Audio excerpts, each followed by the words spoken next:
Thank you to मेरी जिंदगी में आने के लिए। मैं उसे ये सब बताना तो चाहता हूँ, लेकिन मैं अपनी लिमिट्स जानता हूँ। और मैं ये भी जानता हूँ कि मैं जिससे प्यार करता हूँ उसका दिल किसी और के लिए है। The next day.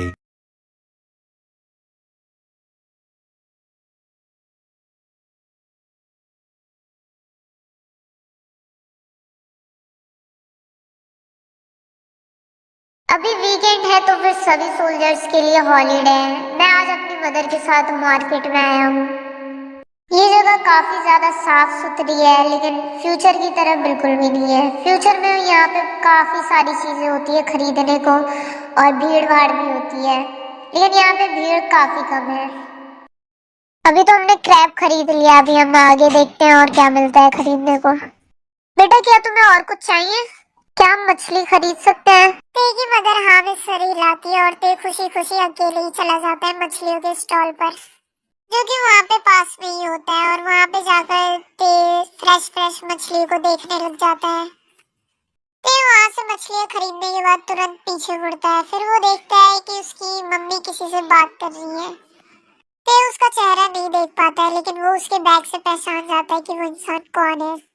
ते फिर उनकी तरफ जाता है, और ते बिल्कुल सही था, क्योंकि वो इंसान कोई और नहीं, कैप्टन जियोंग जंगकुक था। ओ, मैं बताना भूल गई, ते भी मेरे साथ है। ते की मदर ऐसा बोलती है, लेकिन दोनों का ध्यान एक दूसरे की आंखों में ही होता है। गुड मॉर्निंग मिस्टर किम, कैप्टन ऐसा मुस्कुराते हुए बोलता है। Good morning captain. ते पागलों की तरह ब्लश कर रहा होता है। ते की मदर थोड़ी कंफ्यूज होती है जब दोनों के दोनों एक दूसरे को देखकर हंसने लग जाते हैं, लेकिन उन्होंने फिर भी इग्नोर कर दिया। अब मुझे जाना चाहिए Mrs Kim, have a nice day. Captain ऐसा बोलता है वहां से जाते हुए, लेकिन फिर भी उन दोनों के फेस पर से स्माइल गायब नहीं होती है। जैसे ही कैप्टन वहां से चला जाता है, ते तुरंत अपनी मदर से पूछने लग जाता है, मॉम, कैप्टन यहाँ पे क्या करने आए थे? उसने कहा कि वो यही पास के ही कैंप में इंस्पेक्शन कर रहा है, और उसने देखा कि मैं यहाँ चीजों को संभाल रही हूँ, तो फिर वो यहाँ पे मेरी मदद करने आ गया। ते पूरे रास्ते स्माइल करते हुए और ब्लश करते हुए जा रहा होता है, क्योंकि उसके दिमाग में पुरानी यादें आ रही होती हैं, और उसकी मदर ये नोटिस कर लेती है। कैप्टन आजकल कुछ ज्यादा ही ग्लो कर रहा है, कहीं कैप्टन को प्यार तो नहीं हो गया? अपनी मदर की बातें सुनने के बाद ते और भी ज्यादा मुस्कुराने लग जाता है और बहुत ज्यादा ब्लश करने लग जाता है। लेकिन जब वो देखता है कि उसकी मम्मी की नजर उसके ही ऊपर है, तो फिर वो जल्दी से अपनी स्माइल छुपा लेता है और दूसरी तरफ देखने लग जाता है। ते लिस्ट चेक करता है और वहाँ पे सिर्फ आलू ही बचे हुए थे। वहाँ पर एक पोटैटोस की दुकान है। Good morning ma'am and sir, आप बिल्कुल सही स्टॉल पर आए हैं। यहाँ पे सबसे ज्यादा अच्छे पोटैटोज मिलते हैं इस पूरी सिटी में। ते हंसने लग जाता है, क्योंकि उसने ऑलमोस्ट सारे ही स्टॉल्स पर यही लाइन सुनी थी, लेकिन फिर उसे वो आवाज थोड़ी जानी पहचानी लगती है, तो वो सर उठाकर देखता है। बोगमी तेयोंग। बोगम वहाँ पर एक औरत को खड़ा देखता है और वो तुरंत उसके आगे झुकता है, क्योंकि किम फैमिली को पूरे टाउन में हर कोई जानता था। गुड मॉर्निंग मिसेस किम। मैम, आप बहुत ज्यादा सुंदर लग रही हो। वैसे कोई हैरत की बात नहीं है कि आपका बेटा इतना हैंडसम क्यों है। Thank you. और इतना फॉर्मेलिटी के साथ बोलने की क्या जरूरत है? मुझे आंटी बुलाओ, क्योंकि मैं तुम्हारे फ्रेंड की मदर हूँ। वो लोग वहाँ से पोटैटोज खरीदते हैं और जो नॉर्मल प्राइस होता है उससे ज्यादा पैसे देते हैं, बोगम का हार्ड वर्क देखकर। बेटा, तुम यहीं पे ही रुको, मुझे कुछ सेब खरीदने हैं, मैं अभी खरीद के आती हूँ। फिर ते की मदर वहां से ते को बैग्स पकड़ा के चली जाती है। फिर ते बोगम से पूछता है, ये तुम यहाँ पे काम करते हो? हाँ, मैं अपने पेरेंट्स की मदद करना चाहता हूँ जब तक मैं कैंप में हूँ, लेकिन मुझे उम्मीद नहीं थी कि तुम मुझे यहाँ पे देखोगे। तुम्हें लगा कि मैं अमीर हूँ? ते इस बात पे हंसता है। खैर, मुझे ऐसा लगा तो था, लेकिन तुम एक जेंटलमैन हो जो अपने पेरेंट्स की मदद कर रहा है, वो भी ट्रेनिंग के दौरान। ये काफी ज्यादा मुश्किल होगा, लेकिन अपने पेरेंट्स की हेल्प करते रहना। ते बोगम को इनकरेज करता है, और फिर जैसी ते की मदर आ जाती है, फिर वो वहाँ मार्केट से चले जाते हैं। फिर वहां से वो दोनों टांगे पर बैठकर अपने घर जा रहे होते हैं। ते को पता नहीं होता है लेकिन यहाँ पर उसकी तहकीकात होने वाली है। बेटा तुम्हारा दिल कैसा है? ते अचानक से ऐसा सवाल सुनकर शॉक हो जाता है।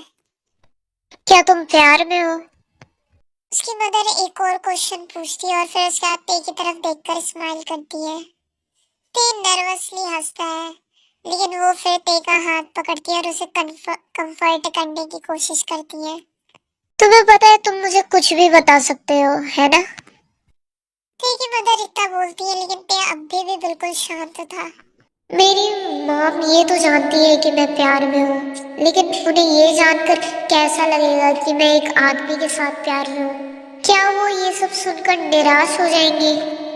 तुम्हें पता है तुम किसी के साथ भी प्यार में हो, चाहे वो कोई भी इंसान हो, चाहे उसका जेंडर जो भी हो, मैं तुम्हें हमेशा सपोर्ट करूंगी, ओके? ते की मदर ऐसा ते की नर्वसनेस देखकर कहती है। उनके शब्दों से ते को थोड़ा रिलीव्ड फील होता है और वो खुश होता है। I love you mom. मैं भी तुमसे बहुत प्यार करती हूँ बेटा। उसकी मदर स्माइल बैक करती है और उसके फोरहेड पर किस करती है एक बच्चे की तरह। 1 week later.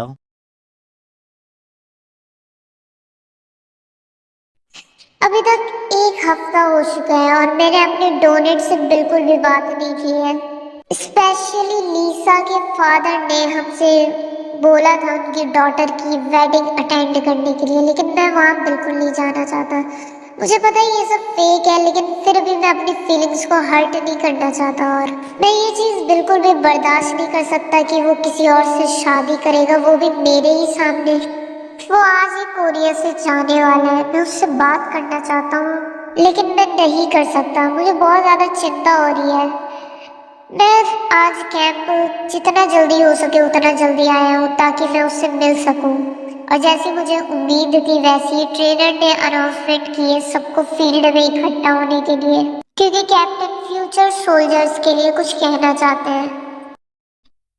जैसा कि हम सब जानते हैं कि कैप्टन जियोन की अभी अभी शादी हुई है। उन्होंने काफी अच्छा काम किया है फील्ड में हमारे लिए और बाकी भी बहुत कुछ, लेकिन अब वक्त आ गया है कि उन्हें कुछ उनके खुद के लिए टाइम दिया जाए। वो अभी यूएस के लिए निकलने वाले हैं लेकिन वो ज्यादा वक्त नहीं लगाएंगे वहां पर। वो एक हफ्ते के अंदर ही वापस आ जाएंगे। वो यहाँ पर हमें आज अपनी टेम्पररी फेयरवेल के लिए एक स्पीच देने आए हैं। कैप्टन वहाँ ट्रेनर के पास ही खड़ा होता है, वो भी अपने कोल्ड फेस के साथ। अनाउंसमेंट के बाद कैप्टन सामने आता है और फिर उसके बाद वो सबकी तरफ देखता है और फिर उसकी आंखें ते की आंखों से मिलती हैं। बस 2 और हफ्ते और फिर उसके बाद आप सब सोल्जर बन जाएंगे जो कि आप बनने के लिए ही पैदा हुए हैं। मेरे पास और कुछ तो कहने के लिए नहीं है, लेकिन चाहे कुछ भी हो जाए हमेशा अपनी कंट्री को प्रोटेक्ट करना जैसे आप अपने फैमिली को प्रोटेक्ट करते हैं। सारे सोल्जर्स कैप्टन को सैल्यूट करते हैं रिस्पेक्ट में उनकी छोटी ही लेकिन दिल को छू जाने वाली स्पीच के लिए। फिर वहाँ से सारे सोल्जर्स चले जाते हैं। अभी हम सबका वाटर ब्रेक है। ये अभी एक बेंच पर बैठा हुआ है और उसे बहुत ज्यादा गुस्सा आ रहा है और वो उदास भी है। वो अभी रोना चाहता है और वो खुद से बहुत ज्यादा नफरत करता है वीक होने की वजह से। क्या तुम ठीक हो? बस इतना ही सुनकर ते आंसुओं में बिखर जाता है। ओ आई एम सॉरी, क्या मैंने कुछ गलत कह दिया? तो उसको थोड़ा हैरान होता है क्योंकि ये पहली बार था उसके लिए कि वो एक आदमी को रोते हुए देख रहा है। ये तुरंत अपने आंसुओं को पोंछता है और खड़ा हो जाता है। अरे नहीं नहीं, तुम्हारी कोई गलती नहीं है, बस मेरे आंखों में कुछ चला गया था। ते झूठ बोलता है लेकिन होसो की ये फील कर सकता था कि वहाँ पे कुछ तो है जो ते छुपा रहा है। तेयोंग तुम मुझे बता सकते हो, ओके? अरे मैं बिल्कुल ठीक हूँ, मैं बस वॉशरूम जा रहा हूँ। फिर तुरंत वहाँ से उठ जाता है और वो खुद को दीवारों के पीछे छुपा लेता है और वो दोबारा रोना चालू कर देता है। आखिर मैं ऐसा हूँ क्यों? मैं इतना ज्यादा कमजोर क्यों हूँ? मुझे खुद पे गुस्सा आ रहा है। क्या मैं कम से कम 1 मिनट के लिए भी रोतड़ू बच्चा बनने से रोक नहीं सकता खुद को? और अचानक से किसी का हाथ उसे एक कोने में अंधेरे में खींच के ले जाता है। ह्यूंग, ह्यूंग काम डाउन, ये मैं हूँ। और अब तेरे को पता चल जाता है कि वो इंसान कौन है, क्योंकि उसे और कोई भी ह्योंग नहीं बुलाता, वो भी एक इंसान के अलावा। ते उसकी सांस अपने कान पर फील कर सकता था, और ये काफी है ते को वीक करने के लिए। और फिर से ते के आंसू बहने लग जाते हैं। फिर जेके धीरे से ते के मुंह पर से अपना हाथ हटाता है। ते के आंसुओं की वजह से उसे सब कुछ ब्लर नजर आ रहा था, और वहाँ पे अंधेरा भी था, जिसकी वजह से वो कैप्टन का फेस नहीं देख पा रहा होता है। बट ते को फिर भी कैप्टन की डार्क आईज नजर आ रही होती है। Hyeong, I am sorry. क्या तुम रो रहे हो? ते इतना जेके से पूछता है, लेकिन वो कंफर्म हो जाता है जब वो जेके के गालों को टच करता है और उसे आंसू फील होते हैं। देखो, मुझे माफ कर देना कि मैंने तुमसे बात नहीं की, क्योंकि लीसा के फादर ने मुझ पर नजर रख रखी है। तुम्हें अवॉइड करने के अलावा मेरे पास और कोई चॉइस नहीं है। ह्योंग इतना कहता है और ते के हाथों पर किस करता है। मैं समझ सकता हूँ कि तुम मुझ पे गुस्सा हो और तुम्हारे पास पूरा हक है मुझ पे गुस्सा होने के लिए, लेकिन मैं बस चाहता हूँ। ते जेके की बात काट कर उसे किस कर लेता है। ते जानता है कि कैप्टन के पास एक रीजन है उसे अवॉइड करने का, लेकिन अभी 1 हफ्ते हो गए और उसने कैप्टन को बहुत ज्यादा मिस किया है। किस्मत आखिर इतनी ज्यादा निर्दयी कैसे हो सकती है, खासकर उन लोगों के लिए जो प्यार में होते हैं। हमेशा ऐसा उनके साथ ही क्यों होता है जिन्होंने कुछ नहीं किया? आखिर किस्मत वहीं पर ही करवाहट क्यों डालती है जहाँ पे मिठास होती है? क्या कोई लेसन सिखाने के लिए? लेसन जाए भाड़ में। क्या ये सब एक पल के लिए भी आसान नहीं हो सकता? वो किसके ही बीच में होते हैं जब ते को अपने गर्दन पे कुछ फील होता है। वो दोनों किस तोड़ते हैं और एक दूसरे से अपना सर जोड़कर वहीं ऐसे ही खड़े रहते हैं। मैं समझ सकता हूँ। मैं अभी कुछ ही घंटों में यहाँ से रवाना हो जाऊंगा। क्या तुम मुझसे एक वादा करोगे? ये सब कैप्टन के लिए अचानक से था, लेकिन इस वक्त कैप्टन ते के लिए कुछ भी कर सकता है। बोलो, क्या प्रॉमिस है? मुझसे वादा करो कि तुम जिंदा वापस आओगे और हेल्दी भी रहोगे, और मुझसे ये भी प्रॉमिस करो कि तुम किसी से भी प्यार नहीं करोगे जब मैं तुम्हारे आसपास नहीं हूँ। मैं वादा करता हूँ कि मैं बिल्कुल सही सलामत वापस आऊंगा, लव। और मेरा प्यार हमेशा तुम्हारे साथ रहेगा। ये देखो। ते नोटिस करता है उसके नेक में एक लॉकेट है, और ये लॉकेट कैप्टन ने उसके नेक में तब डाला था जब वो दोनों किस कर रहे थे। ये एक सिल्वर लॉकेट था जिसकी 3 उंगलियां ऊपर थी। ते सरप्राइज हो जाता है अचानक से अपने चेस्ट पर एक लॉकेट देखकर, लेकिन वो कंफ्यूज भी था। वैसे इसका मतलब क्या है? I love you. ते थोड़ा शाय फील करता है अचानक से कैप्टन के मुंह से ये सब सुनकर। ते दोबारा से रोना चाहता था, लेकिन इस बार खुशी के साथ। ते कैप्टन का आंसर देने ही वाला होता है, लेकिन दोनों के दोनों कांप जाते हैं अचानक से किसी की आवाज सुनकर। ये कोई और नहीं, लीसा के फादर का असिस्टेंट था जो कि कैप्टन को बुला रहा था। कैप्टन क्विकली ते को हक करता है। चिंता मत करो, खुद का ख्याल रखना, और मैं वापस जरूर आऊंगा, मैं वादा करता हूँ।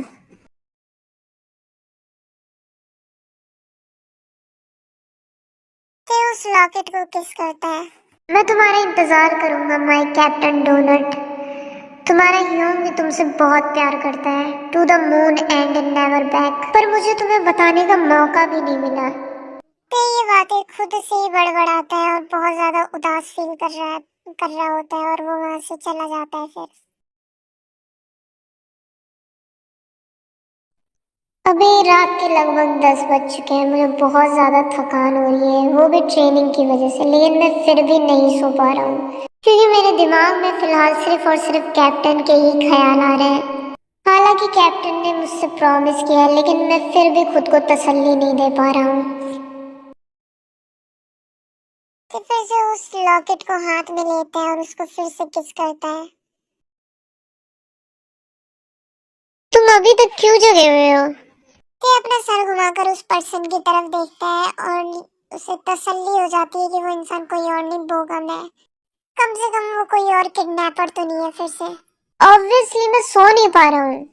क्या तुम कैप्टन को अभी से ही मिस कर रहे हो? ते अचानक से ये सवाल सुनकर उसके गाल लाल हो जाते हैं, सॉरी, क्या? लेकिन ते ऐसा एक्ट करता है कि ऐसा कुछ भी नहीं है। मैं बस मजाक कर रहा हूँ। बोगम बस हंस के बात को टाल देता है। हालांकि वो सब कुछ जानता है। चलो ये सब बातें छोड़ो, मुझे कैप्टन ने कुछ दिया है। बस कैप्टन का नाम सुनकर ही ते का ध्यान उसकी तरफ चला जाता है। फिर बोगम अपने पीछे से एक बॉक्स निकालता है। उसने मुझे ये दिया था जब उसने मुझे कैंप के गेट पर देखा था, और मुझसे ये भी बोला है कि मैं ये तुम्हें दे दूं। ते तुरंत वो बॉक्स बोगम के हाथ से लेता है और वो सीधा उस ओक ट्री के पास भाग के चला जाता है। फिर ते उस पर से रिबन हटाता है। क्या कैप्टन लेटर्स लिख रहा था? ते इतना बोलकर उसमें से एक उठाता है और उसे पढ़ने लग जाता है। दिसंबर 18, डियर ह्यू, आज जो कुछ भी हुआ उसकी वजह से मेरा दिमाग बहुत ज्यादा खराब हो रहा है, लेकिन मैं खुश हूँ कि मैंने ये सब हैंडल कर लिया। लीसा और मैंने शादी थोड़ी जल्दी की जैसा कि हमने प्लान किया था, क्योंकि सब कुछ हाथ से बाहर जा रहा था। मैंने सोचा था कि सब कुछ बहुत ज्यादा आसान होगा, लेकिन अब जब मेरे पास तुम हो तो फिर मुझे नहीं लगता ये सब आसान होगा। मुझे लगा कि उसके फादर तुम्हारे ऊपर भी नजर रख रहे होंगे, ये जानने के लिए कि मैं उनकी बेटी के ऊपर चीट तो नहीं कर रहा हूँ, और या फिर मैं उनकी फैमिली के अगेंस्ट जाकर तो कुछ नहीं कर रहा। I miss you so much. मुझे नहीं लगता ये सो मच जो वर्ड है वो एक्सप्लेन कर सकता है कि मैं तुम्हें कितना ज्यादा मिस कर रहा हूँ। मैं तुम्हें हर रोज देखता हूँ, मैं तुम्हें देखता हूँ, तुम पर नजर रखता हूँ, वो भी दूर से। हालांकि मुझे ये बात बिल्कुल पसंद नहीं है कि मुझे ये सब दूर से करना पड़ रहा है, लेकिन मैं यही कर सकता हूँ फिलहाल। तो तुम्हें बिल्कुल भी अंदाजा नहीं है कि मैं तुम्हें कितना ज्यादा अपनी बाहों में पकड़ना चाहता हूँ।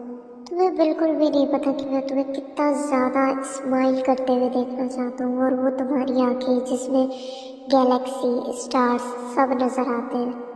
और तुम्हें बिल्कुल भी नहीं पता कि मुझे कितना ज्यादा मन करता है तुम्हें किस करने का जब भी मैं तुम्हें देखता हूँ। और तुम्हें तो ये भी पता नहीं होगा कि मैं कितना ज्यादा चाहता हूँ कि लोगों को पता लगे कि हम दोनों एक दूसरे को कितना पसंद करते हैं।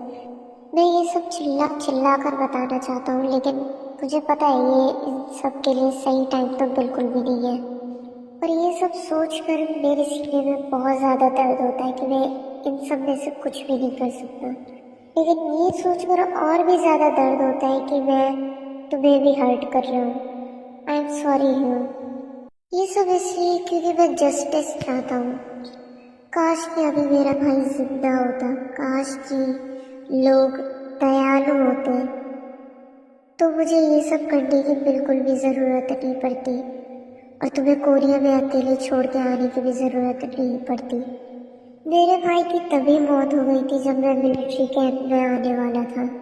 उसे मार दिया गया बिना किसी रीज़न के, बिना किसी एक्सप्लेनेशन के। मुझे माफ़ करना, लेकिन मुझे लगता है कि कहीं ना कहीं इसमें तुम्हारे फादर का हाथ है। मैं इस बात को लेके इतना ज़्यादा क्यूरियस था कि मैंने यंग एज में ही ये डिसाइड कर लिया था कि मैं एक हाई ऑफिशियल बनूंगा, ताकि मैं उन सबको सज़ा दे सकूं जिनका हाथ है उसकी मौत में। और मैं गुस्से में इतना ज़्यादा अंधा हो गया था कि अब मुझे बदला चाहिए, और बदला जस्टिस से काफ़ी ज़्यादा अलग होता है। और तुम्हारे फादर पे शक करते करते मुझे वो पता लग गया जो कि शायद मुझे पता नहीं करना चाहिए था। तुम्हारे फादर कुछ कोरिया से अगेंस्ट जाकर ही प्लान कर रहे हैं, और फिलहाल वो अमेरिका की साइड में है, और वो हमारी देश को बेचने की कोशिश कर रहे हैं, जिसके बदले में वो प्रेसिडेंट बने। अमेरिका कोरिया पे अपनी ताकत जमाना चाह रहा है। तुम्हारे फादर ये सब ताकत पाने के लिए कर रहे हैं। मुझे पता है कि तुम अपने फादर से नफरत करते हो, और मैं इसके लिए तुम्हें ब्लेम भी नहीं करूँगा। लीसा के भी हालात कुछ ऐसे ही हैं। उसके फियांसे की मौत हो गई जस्टिस के लिए लड़ते लड़ते, और लीसा उसी के लिए न्याय चाहती है। उसे पता है कि कहीं ना तो कहीं उसकी मौत में उसके खुद के फादर का ही हाथ है।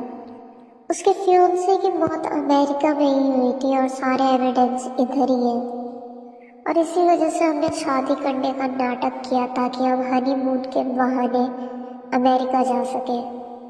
तुम्हें चिंता करने की ज़रूरत नहीं है, हमने अभी तक किस भी नहीं की है, क्योंकि हमारी शादी ही फेक है। और सारी बातों को साइड रखते हुए हम यहाँ पर ये भी पता करने आए हैं कि अमेरिका के कोरिया को लेकर क्या क्या प्लान्स हैं। ह्यूम, मैं वादा करता हूँ मैं जल्दी वापस आऊँगा, प्लीज मेरी बिल्कुल भी चिंता मत करना और अपनी खुद की केयर करना। मुझे पता है जब तक तुम ये पढ़ रहे होंगे तब तक मैं ऑलरेडी अमेरिका में होऊंगा। अगर तुम मुझे कभी भी मिस करो तो सिर्फ उस नेकलेस की तरफ देखना जो मैंने तुम्हें दिया है। I love you Jungkook. मैं ये अपने भाई के लिए जस्टिस करना चाह रहा था और इसने सारे यूएस के प्लान भी पता कर लिए जो उन्होंने कोरिया के लिए बनाए हैं।